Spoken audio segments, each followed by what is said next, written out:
शब्द गठन केते पढ़ाई जस्ट अल्प टिके पढ़ाई हाँ खाली प्रकार भेद जाइए आम आहरी पुणी शब्दर प्रकार भेद पढ़ा किंतु केमिति शब्दर धारा बा शब्दर रूप रूप बा धारा केमिति आम गढ़ुचे शब्द केमिति गठन करवा शब्दर रूप केमिति से अनुसार आम देखा तुम बही अच्छी जोटा ताकू तुम बहीर पार्ट को टेक्स्ट बुक रो पार्ट को जीवा पूर्व आम किसी डेफिनेशन से जान लेवा कहीं यही गुड़ाक ही से व्यवहार करा तो तुम आट ए टाइम बुझीगले बही पाठटी पढ़िया को सहज हम तो देखटी शब्दर रूप अनुसार आम कौन क्या पे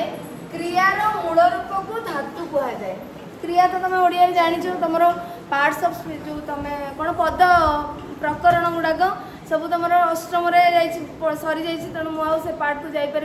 समय ना तो सीधा आम जा क्रिया ओडिया क्रिया को तुम जान क्रियार मूल रूप को कौन कह जाए कौन कह जाए धातु कह जाए सपोज हसवा हूँ गोटे क्रिया हसवा गोटे क्रिया कार्य तार मूल रूप कौन है तो से हस को आम कौन दबा से गोटे धातु हस धातु हसवा तो हसबार मूल रूपटा जमी आम इंग्लीश रे कहचे गो ताकू आम कर वेंट गन गोइंग एम सब करुचे ना नहीं तो ठीक से भाव में हस हूँ मूल रूप ताकू धातु कह जाए सब क्रियार मूल रूप को धातु कह जाए और से आम शब्द को अलग रूप दे पार हस रु हसवा हसैबा बुझीपार हसुची हसुला है तो हसवा क्रियार मूल रूप हूँ हस धातु एभली विभिन्न प्रकार क्रिया अच्छी गोटे खाली एग्जांपल देसी आम टिके पढ़े एगुड़ा सब आम पछकू पछ अच्छी तुम जो कृदंत तद्धित आम बहुत धातु रूप पढ़ा पूर्व वर्णित गोटे जिस मन रखले तो क्रियार मूल रूप को धातु कह जाए नेक्स्ट पूर्व वर्णित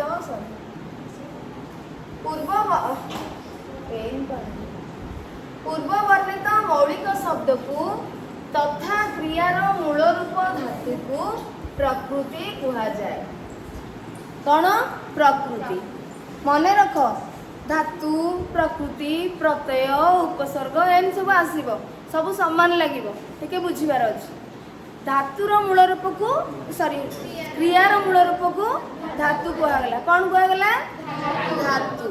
अच्छा से धातु को अर्थात क्रियार मूल रूप को धातु को प्लस पूर्व वर्णित मौलिक शब्द को मौलिक शब्द आम जीवा मौलिक शब्द कौन पढ़ा माने मौलिक शब्द अर्थ हूँ जो शब्द रू आम गोटे काटिदेले से शब्द अर्थहीन हो जाए एग्जाम्पल सहित आम बुझा खाली एति मन रख पूर्व वर्णित अर्थात पूर्वर लेखा जाता वर्णना करा मौलिक शब्द को माने से कौन परिवर्तन करहब नाही मौलिक से किछि मिसी नथिबो माने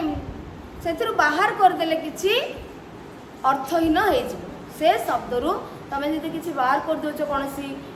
माने अक्षर कि वर्ण ताकू से अर्थहीन हो जाए से मौलिक शब्द को प्रकृति कह जाए तथा क्रियार मूल रूप धातु को प्रकृति कह जाए बुझीपार क्रियार मूल रूप को धातु कह जाए धातु को कौन कह जाए प्रकृति यही प्रकृति सहित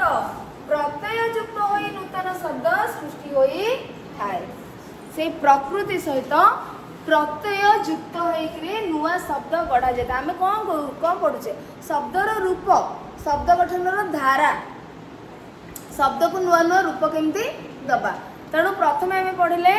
क्रियार मूल रूप को धातु कह जाए से धातु को पुणी कौन कह जाए प्रकृति कह जाए पुणी जो शब्द को आम परिवर्तन करें परिवर्तन करले अर्थहीन हो प्रकृति कह जाए एवं से प्रकृति सहित अर्थात धातु सहित आउ मौलिक शब्द सहित नूतन जो प्रत्यय जोड़ीदेले नुआ शब्द सृष्टि होता है प्रत्यय कौन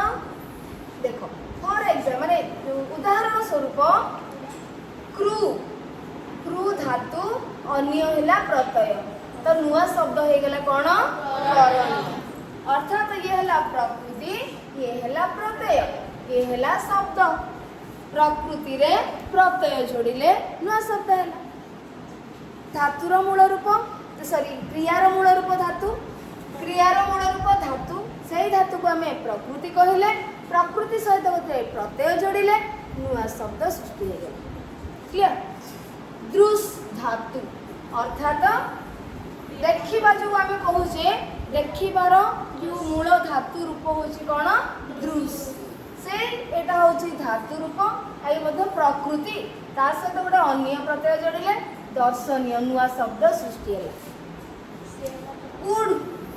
रे ये मध्य गोटे उड़ीबार रूप धातु रूप, प्रकृति सहित अंता प्रत्यय जोड़ा है उड़ंता। तापर एबे आमे कौन कहले धातुर रूप को मूल रूप को प्रकृति कह जाए। आमे एबे देखिले प्रकृति सहित प्रत्यय जोड़िले, बर्तमान आउ कौन कहूचे मौलिक शब्द को मध्य प्रकृति आमे कहूचे, हाँ कि नहीं? तो मौलिक शब्द काठ कौन कहती जदि एम किसी गोटे बाहर करदे अर्थहीन से हो पड़ो। काठर जदि मुझे बाहर करदेली खाली ठ रहा अर्थ किसी दौर कि जदि ठ को बाहर करदेली खाली का रोचे तो अर्थ दौ ना। काठ माने शब्द मौलिक शब्द अर्थात सी प्रकृति ताकू प्रकृति कह जाए। प्रकृति एथिरे ई जोड़ा है प्रत्यय। कुला शब्द मौलिक शब्द यही जोड़ा है कुलेई, प्रकृति प्रत्यय, प्रकृति प्रत्यय, प्रकृति प्रत्यय। सो ये है सब प्रकृति, ये है सब एगुड़ा सब प्रत्यय। बुझिपारछ? प्रकृति आ प्रत्यय मिसिकरी नुआ शब्द गठन करिले। बुझिपारल कि कौन कौन पढ़िले? क्रियार मूल रूप को धातु कह जाए, से धातु रूप को पुणी मौलिक शब्द को प्रकृति कह जाए। प्रकृति सहित प्रत्यय जोड़ा है नुआ शब्द। ठीक अच्छे। अच्छा जब आम पढ़िले प्रत्यय, प्रत्यय पुणी कौन जाना दरकार ना नहीं? प्रत्यय कौन देखा धातु और शब्द सहित संयोजनीय विशिष्ट अर्थ उत्पादक वर्ण बा वर्ण समष्टि को प्रत्यय कह जाए। तमें ऑलरेडी जानी सारछ प्रत्यय कौन ताकू खाली आम डेफिनेशन दबा संज्ञा रूप दबा। धातु और शब्द सहित आम ऊपर देखिले कुला शब्द सेपटे हस है धातु बा तुम उड है धातु, हाँ कि नहीं? दृश्य है धातु। धातु और शब्द सहित संयोजनीय विशिष्ट अर्थात जोड़िकी जोड़ा होइकरी संयोजनीय विशिष्ट अर्थ उत्पादक वर्ण बा वर्ण समष्टि को संयोजन करा जिवो माने जोड़ा जीव धातु बा शब्द सहित जोड़ा जाइकरी अर्थ उत्पादक अर्थ सृष्टि करुथिबो। बुझि पारुछ? ओडिया अर्थ सृष्टि करुथिबो जो सृष्टि माने अर्थ सृष्टि करि पारुथिबा गोटे वर्ण हो बा एक अधिक वर्ण हो, वर्ण बा वर्ण समष्टि को विश्वरंजन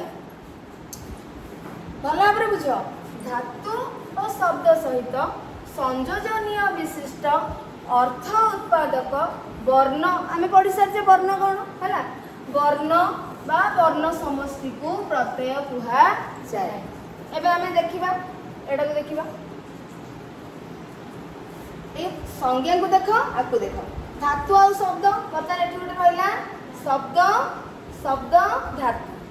धातु सहित कौन जोड़ा है संयोजनीय विशिष्ट अर्थ उत्पादक अर्थ उत्पादन करुछि ना नहीं? काठरे ये मिसी गला काठी गला कुलारे ये मिसी गला कुले गला होछि कि नहीं? उड़रे अंत मिसिला उड़ंता हला नुआ शब्द सृष्टि करुछि एवं अर्थ मध्य खाली शब्द सृष्टि कर देला तार अर्थ दिबा दरकार। तेणु जो वर्ण बा वर्ण समूह एठी दुईटी अक्षर लागिछि सॉरी एठी गोटे वर्ण लागिछि एठी दुईटी वर्ण लागिछि वर्ण समूह आसिला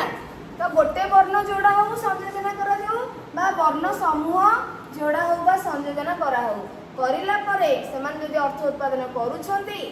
ता माने एई माने अर्थ उत्पादन करिले सेतरे लागि करी तो माने अर्थ उत्पादक वर्ण हेले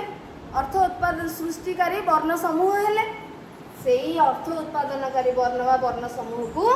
प्रत्यय कहा जाए। क्लियर ना? नाइ आउर थरे पढ़िबा पिला माने आउ थोड़ा कहवा कार बुझीगला प्रत्यय क्या कह बुझीगला कौन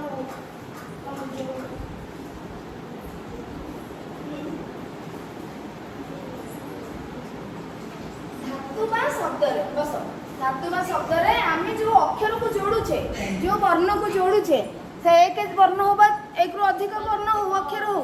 से जोड़ा हैला पर जदी से अर्थ नुआ शब्द सृष्टि करछे एवं से शब्दर अर्थ अछि ताहले ए वर्ण लागिबारु अर्थ भी आसला ना नहीं नुआ अर्थ भी आसला ना नहीं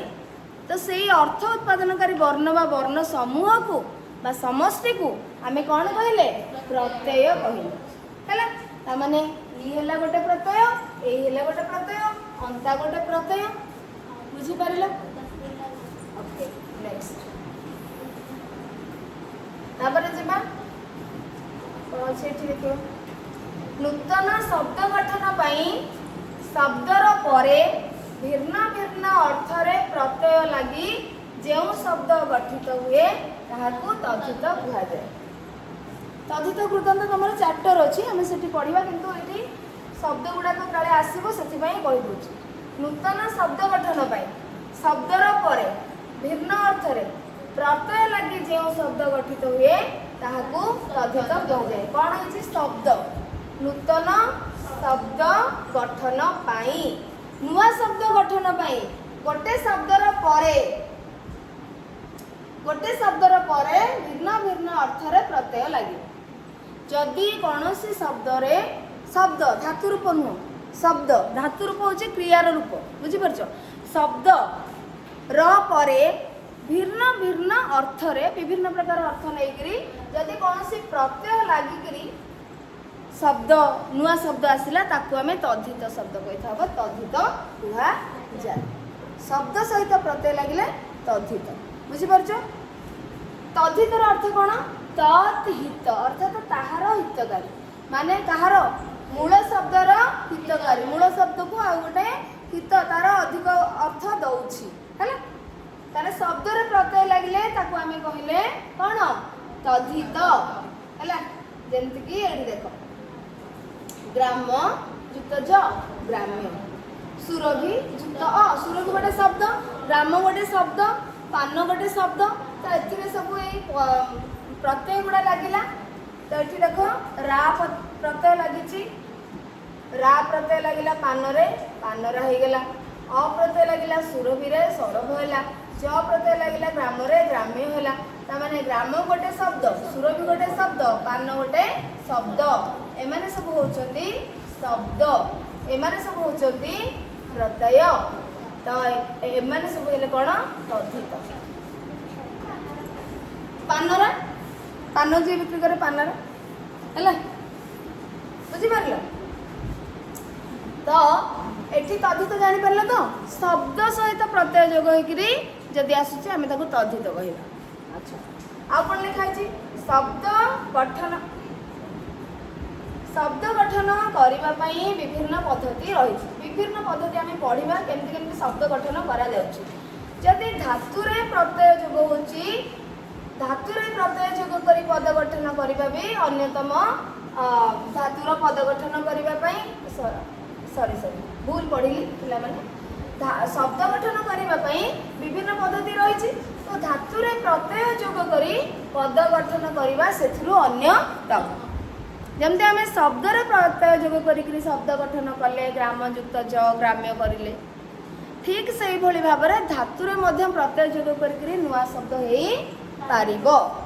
तेणु धातुर परे बा धातुर पद गठन करबा पई धातुर परे पी तव्य अन्य ज अ अन्न प्रभृति जो सब प्रत्यय जोग करा जाए ताहाकू कृत प्रत्यय कुहा जाए हैला बुझी पारलो तेणु करी ये हैला जो धातु परे जो प्रत्यय व्यवहार करा जाए ताकू कहा जाए कृत प्रत्यय शब्द परे जो प्रत्यय जोग माने जोग करा जाए ताकू होची तद्धित कहा जाए बुझी पारलो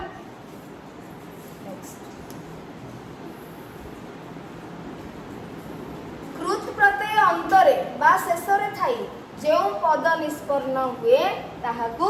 कृदंत कहा जाए तद्धित कृदंत तद्धित होची कौन शब्द परे प्रत्यय लागिला शब्द है तद्धित शब्द आ से प्रत्यय को आम कहला तद्धित प्रत्यय धातु परे प्रत्यय लागिला ताकू आम कहले कृत प्रत्यय एवं शब्द जोटा है ताकू कहले कृदंत बुझिपार ना ना आउ थे कह ज्ञान आउ थे शब्द परे जेतेबेले आमे प्रत्यय लगाऊचे से प्रत्यय को आमे तद्धित प्रत्यय कहूचे कृदंत प्रत्यय तद्धित प्रत्यय एवं प्रत्यय कौन जान जो वर्ण शब्द जोड़ा होकर धातु जोड़ा हो शब्द सी प्रत्यय शब्द पर प्रत्यय जोड़ा है सी तद्धित प्रत्यय जो शब्द है तद्धित शब्द धातु पर प्रत्यय जोड़ा है कृत प्रत्यय जो शब्द है कृदंत शब्द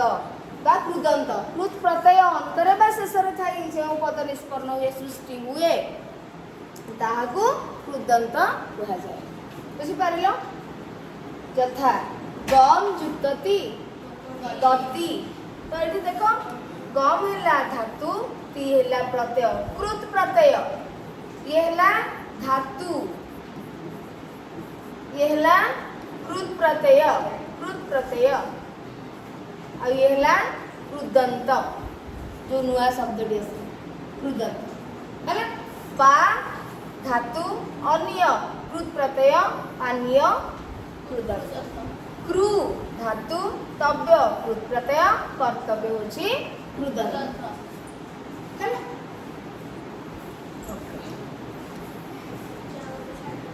और छाड़ी छी पठ युक्त अन्न पठ गते धातु धातु माने क्रियार मूल रूप तो पठ युक्त अन्न पठन तेणु पठ होची धातु अन्न होची प्रत्यय बा कृत प्रत्यय पठन होची कृदंत एबे देखिबा हमें कौन जानले धातु जानले कौन प्रत्यय जानले कौन कृत प्रत्यय जानले तद्धित जानले कृदंत जानले धातु बा शब्दर पूर्वर व्यवहृत हुई धातुर आम कौट जोग करते पर सब जोग करते बर्तमान पूर्वर धातु बा शब्दर पूर्वर व्यवहृत हुई मूल शब्दटीर अर्थरे परिवर्तन आणुथिबा अव्यय को उपसर्ग कहा जाए जदि तमें किसी अव्यय विशेष विशेषण अव्यय सब तुम पढ़ीच तो अव्यय पद जदि आसला मुझे आउ थे कहि उपसर्ग आमर अच्छी कृदंत अच्छी तद्धित अच्छी गोटे गोटे चैप्टर अच्छी आम से पढ़ा किंतु यहाँ तुम टिके टिके अच्छी से संज्ञा गुड़ाक गोटे जगार कहीदेली तुम कन्फ्यूज न होगापाई तो धातु बा शब्दर पूर्वरे धातुर पूर्वरे बा शब्दर पूर्वरे जदि सेमती किसी आसूची अव्यय पद आसिक जोड़ा होकर कौन करुच्ची नूतन शब्द अव्यय को माने नूतन परिवर्तन आणुचे शब्द से अव्यय को जहाँ को आम जोड़ीचे ताको कौन कहे उपसर्ग एमानकु पूर्व प्रत्यय मध्य कहुए पूर्वर जोड़ा होतबारु पूर्व प्रत्यय बा पूर्व सर्ग मध्य कहुए तामाने उपसर्गर आउरी दुईटा नाम मध्य अछि जानलो तद्धित कृदंत उपसर्ग एबे देखिबा एग्जांपल सुसंवाद सुसंवाद ये है शब्द तार पूर्वर जोड़ा है किए से सु शब्द है कौन नुआ शब्द सुसंवाद तो एटा है गला उपसर्ग है उपसर्ग बा पूर्व सर्ग बा पूर्व प्रत्यय अधि है उपसर्ग पति है शब्द मिसिक है अधिपति ये मध्य उपसर्ग सम उपसर्ग जोग शब्द संयोग अप होची उपसर्ग रूप अपरूप है क्लियर है एति बुझी पारल कि नहीं जदि कहार अबुझ अच्छी ताहले कह आम जा तुम बही बही पाठ टेक्स्ट बुक खोलिबा टेक्स्ट बुक खोलिबा तो शब्द गठन धारा पढ़ा है एति बुझी पारल न बुझी पारल जदि देखो पिला माने सो तुम बही रे आम एठी थिले वर्तमान मु डेफिनेशन गुडा संज्ञा गुडा कहीदेली जो जो गुड़ाक जिनस आसो प्रत्यय ये सब देख प्रत्यय शब्द तुम पुणी पचार प्रत्यय कौन तेणुक तुमको डेफिनेशन सब कहीकि आगुरी बुझेदेली एवं देखा शब्दर रूप आम पॉइंट पढ़ा कौन शब्दर रूप शब्द भंडार परिसर अति विशाल जदि गठन दृष्टि केमिति भाव में शब्द या आम देखा ताहले ताकू शब्द गुड़ी को दुई भाग में विभक्त करा मौलिक शब्द आउ व्युत्पन्न शब्द गठन दृष्टि शब्द को केते भाग में विभक्त करा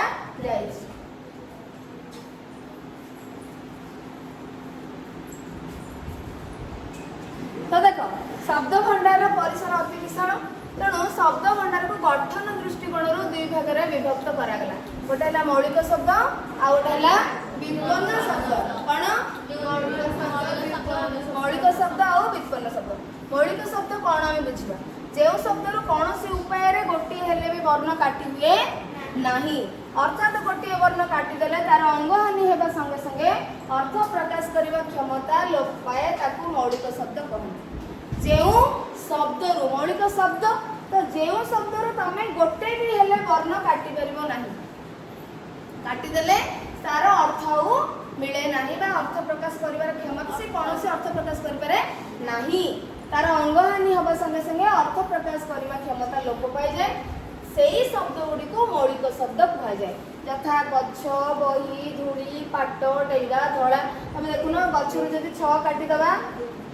अर्थ दौर कि से बही जदि ब काटिदबा धूली जदि धू काटिदबा तेणुक जेकोसी वर्ण जो तुम काटिदब ताहले सेटा कौन हम अर्थ प्रकाश अर्थहीन है से शब्द गुड़ी को आम कौन कहवा मौलिक शब्द कह व्युत्पन्न शब्द कौन देखा व्युत्पन्न शब्द कौन उत्पन्न हो सृष्टि हो नुआ सृष्टि हो व्युत्पन्न शब्द हूँ मूल शब्दर पूर्वर बापर आम प्रत्यय कौन पढ़ी सारी प्रत्यय पढ़ी सारी प्रत्यय कौन है जो शब्दर बा धातु रूपर पर जो वर्ण समष्टि को आम वर्ण को आम जोड़ुचे किसी अर्थ नुआ शब्द आम से वर्ण को वर्ण समष्टि को प्रत्यय कहवा तो से प्रत्यय मूल शब्दर पूर्वर बा परे आउ एक रूप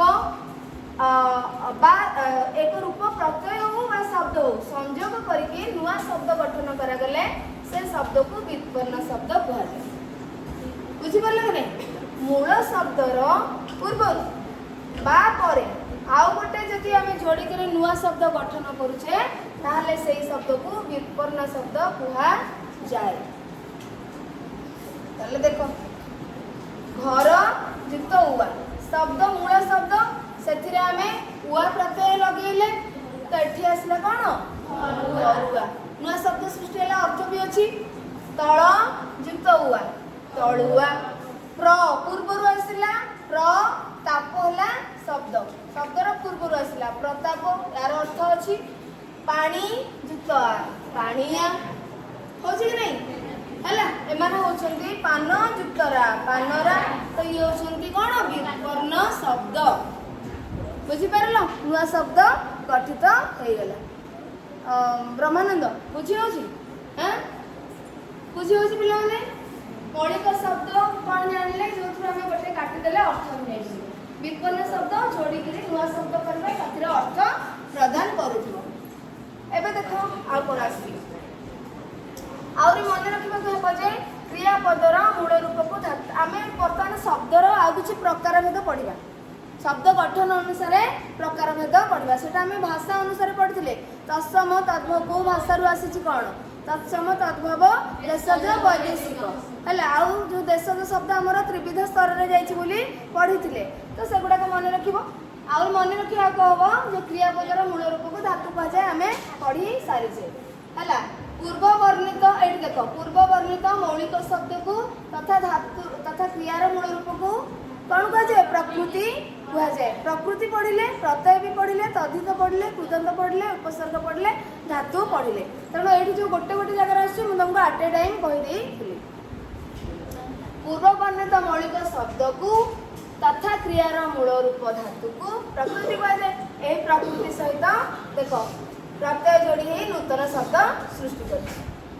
शब्द गठन तुमको देखिले जो शब्द केमती गठन करा जाउछि प्रत्यय जोड़ी होगी धातु रूप में आउ शब्द रूप में आज आम ओनली पढ़िले डेफिनेशन आ कौन जो मौलिक शब्द और व्युत्पन्न शब्द एवं पढ़ा शब्द गठन धारा कौन अच्छी शब्द गठन धारा कौन आवश्यक अनुसार अर्थ प्रकाश और भावबोध कराइबा भाषा नूतन शब्द मान सृष्टि होता हाँ कि नहीं आम आवश्यक अनुसार आम नुआ शब्द मान सृष्टि कर मुख्यतः जोग वियोग प्रक्रिया अर्थात जोड़ी हम कौन शब्द जोड़ी कौन शब्द बाहर करके आम करें। मुख्यतः जोग वियोग प्रक्रिया शब्दर रूप में परिवर्तन घटी ए नूतन शब्द मान सृष्टि होता है। कौन कौन गठन रीति शब्द को आम क्यों भाया गढ़ी पारिबा। तो लिंग दृष्टिकोण रु आम माने जो विभिन्न शब्द कर पढ़ा है लिंगरे केमती हो वचन अनुसार आम केमती शब्द गठन करुचे विभक्ति अनुसार केमती करुचे संधि अनुसार केमती करुचे समास अनुसार केमती करुचे युग्म शब्द कौन विपरीत अर्थ नहीं कौन करुचे समचारित अर्थ कृदंत कथा आम टे देखी सारे उपसर्ग भी टे देखीचे सनन जन निंजन तृणंत विधि शब्दविधि एगुड़ाक सब अलग चैप्टर आम अलग जब तुम थी टे कहबी नचेत अलग पढ़ेबी आउ विभक्ति संधि समास एगुड़ा चैप्टर अच्छी से आम पढ़ा किंतु ए चैप्टर रे आम कौन पढ़ा लिंग वचन युग्म शब्द विपरीतार्थबोधक शब्द समचारित शब्द एतक पढ़ा सनन जन निंजन अच्छी बोधे लगुच तो एतक आम पढ़ा एतक व्यवहार यार माध्यम आम केमिति भाव में नूतन शब्द गठन करुचे यही चैप्टर रे आम पढ़ा है। तो नेक्स्ट आम ये स्टार्ट करें नेक्स्ट क्लास में देखी दिए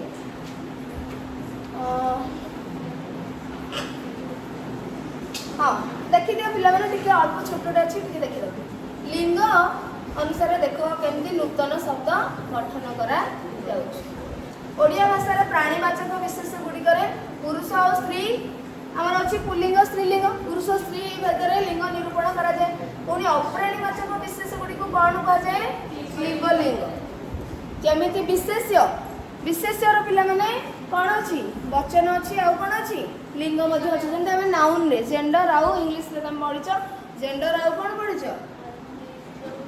जेंडर माने आमर जोटा ओडिया लिंग आउ वचन होची कौन आम जो प्लूरल सिंगुलर एक वचन बहु वचन तेणु यहाँ से जेंडर तो क्लीबर लिंग न्यूटर जेंडर आम इंग्लीश में न्यूटर जेंडर क्लीबर लिंग एवं पुरुषवाचक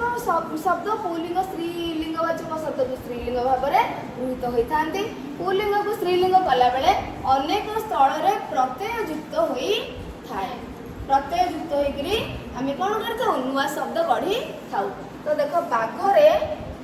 पुणी लगे है बाघुणी हो गला माने बाघ पुलिंग बाघुणी है स्त्रीलिंग से भाव में आमर नुआ शब्द गुड़ाक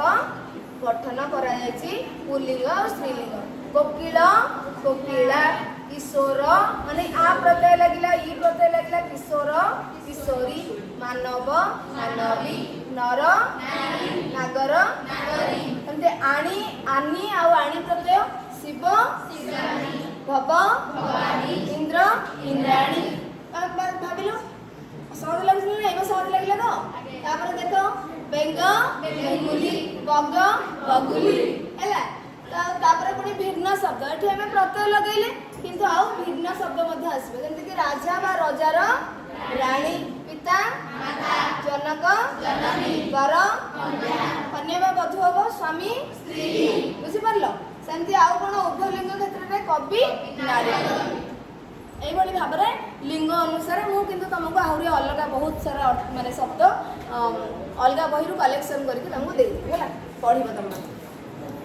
तो ये अच्छी हाँ केतेक प्राणीवाचक विशेष्य उभय पुरुष और स्त्री को बुझाए से स्थल में लिंगभेद अंडीरा और माई विशेषण पद संयुक्त होई थाए यथा पुलिंग आमर जमी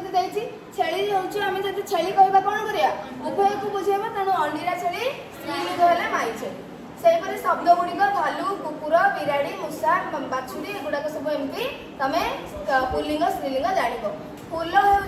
क्लीबलिंग तो अंडीरा फूल माई फूल यही भाव में क्लीबलिंग कौन परिवर्तन संभव नुहे तथापि बेले बेले पुरुष और स्त्री सूचक पद जोग कर पुलिंग स्त्रीलिंग जोग जमीक आम जो कौन से गेंडु फूल जोटा आम कहे जो बेसी पाखुड़ा अच्छे आम कहे माई फूल तो से भाव में किछिटा क्लीबलिंग क्षेत्र में आमको लिंग व्यवहार व्यवहार करके नुआ शब्द आम गठन कर आसब वचन नेक्स्ट क्लास पढ़ा